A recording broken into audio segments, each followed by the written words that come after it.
మా భూమి ప్రెగ్నెంట్ ఉన్నది కదా, బాగా తోమించుకుంటున్నాడు. అంత ఈగలు కాటకి భరించలేక బాగా అన్నీ రుద్దించుకుంటున్నాడు అంతా. ఇది తొలిచూరుపయ్య.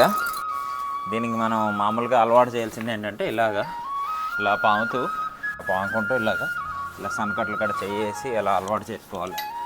లేకపోతే రేపు పొద్దున ఈనాక రెక్కమంత అంతాయి. అయితే నేను ఏమన్నప్పుడు నేను ముట్టుకోకుండా ఉంటాను, నన్ను పొడిచిగానే పామించుకుంటాడు. బుద్ధి ఉండే. అయ్యో బంగారం ఎంత ప్రేమో, ఉత్తప్పుడేమో పొగరు చూపిస్తాయి. ఇంత ముజ్జులు బంగారాలు అంతా. వీళ్ళకి ఇలా పాముతూ ఉంటే చాలా సమ్మగా ఉంటుంది పాపము. హరిణి గడికి కూడా కావాలంట. అందరికీ కావాలంటే ఎలాగా